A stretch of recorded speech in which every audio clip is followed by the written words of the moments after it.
Live as if you were going to die tomorrow, and learn as if you were to live forever. Oh, Gandhi. Isn't he a great guy? I mean, went out of his way to inspire all sorts of wonderful people. And the saying is very, very true. I recently had a sort of scare with the death fairy.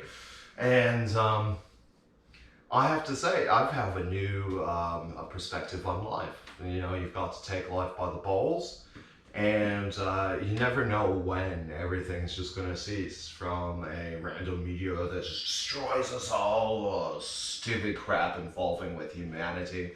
But you are always going to regret the things that you do not do.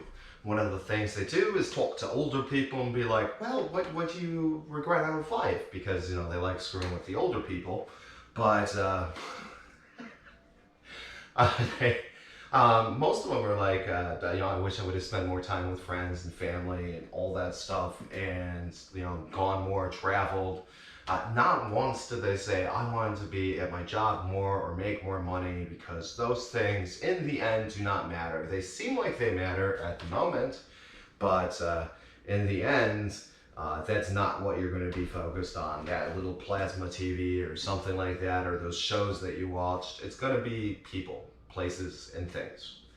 And yeah, you don't want that regret in your life. You don't want to go like, oh, I could have done that, or I could have done this. And I live my life pretty much by those principles, and that's why I'm the sporadic individual that I am. I'm like, oh, something pops into my head. I'm like, I'm gonna do it.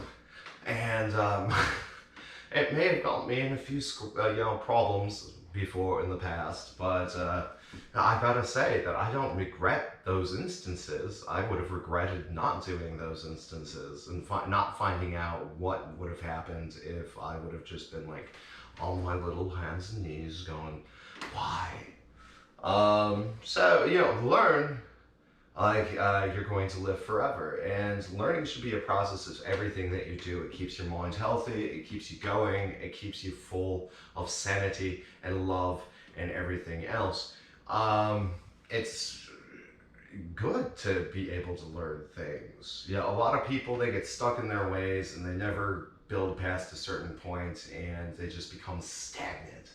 And those are the people that just become hateful and bitter and all those things. And you don't want to be hateful and bitter. It's horrible for your health. I mean, sure, it gives you something else to whine about, but I mean, it's not going to do you any favors. Plus, the people around you, they're just going to be brought down by you, and you're going to be directly responsible for that. I'll have this one guy that I know that just every word out of his mouth is blah, blah, blah, blah, this sucks, blah, blah, blah, blah. And he just brings everybody down around him, and that's what he wants, whatever. But it's not good for people to have that happen to them. And if you care about your fellow man in any way, shape, or form, I mean, consider being, learned folk, right? Because it helps you with things, I think. Anyway, loves and hugs. Ah!